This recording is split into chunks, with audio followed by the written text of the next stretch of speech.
राहुल एक खोजी पत्रकार था जिसे रहस्यों को उजागर करने में मजा आता था। एक दिन उसे खबर मिली कि शहर के बाहरी इलाके में स्थित ब्लैकवुड हवेली में कुछ अजीब घटनाएं हो रही हैं। कहा जाता था कि जो भी उस हवेली में जाता वो कभी लौटकर नहीं आता।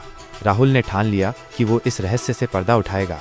एक रात कैमरा और टॉर्च लेकर वो हवेली में घुस गया। हवेली के अंदर घना अंधेरा था। पुरानी लकड़ी की महक और सीलन भरी दीवारें माहौल को और डरावना बना रही थीं। अचानक उसे एक दरवाजे के पीछे किसी के चलने की आहट सुनाई दी।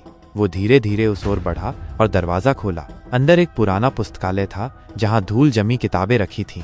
तभी एक खटाक की आवाज आई और दरवाजा अपने आप बंद हो गया। राहुल ने चारों ओर देखा तो उसे एक पुरानी डायरी मिली।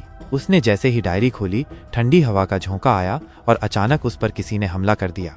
वो धक्का खाकर गिर पड़ा, लेकिन जैसे ही उसने टॉर्च जलाकर देखा वहां कोई नहीं था। राहुल को लगा कि ये उसका भ्रम हो सकता है। उसने हिम्मत जुटाई और डायरी पढ़ने लगा। उसमें लिखा था कि इस हवेली के मालिक राजा विक्रम सिंह एक रहस्यमयी शक्ति की खोज में थे। उन्होंने एक गुप्त कमरे में कुछ अनुष्ठान किए थे जिससे हवेली श्रापित हो गई। राहुल ने गुप्त कमरे का पता लगाया, लेकिन वहां पहुंचते ही दरवाजे खुद ब खुद बंद हो गए। उसे लगा कि वो फंस गया है। तभी उसे पीछे से किसी की फुसफुसाहट सुनाई दी। तुम यहाँ नहीं होने चाहिए थे। राहुल तेजी से मुड़ा, लेकिन वहां कोई नहीं था। तभी एक परछाई धीरे धीरे उसकी ओर बढ़ने लगी। उसकी सांसें थम गईं, हाथ पैर सुन्न होने लगे। वो भागने की कोशिश करने लगा, लेकिन उसके पैर जमीन में धंसने लगे। तभी उसे डायरी के आखिरी पन्ने का एक मंत्र याद आया। उसने हिम्मत जुटाई और जोर जोर से वो मंत्र पढ़ा और अचानक हवेली गूंज उठी।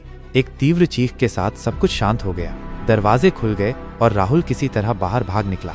जैसे ही उसने हवेली से बाहर कदम रखा, पूरी हवेली हिलने लगी और देखते ही देखते धराशायी हो गई। राहुल ने चैन की सांस ली, लेकिन जब उसने अपने हाथ की ओर देखा तो डायरी अब भी उसके पास थी और उसमें आखिरी शब्द चमक रहे थे, ये अंत नहीं है।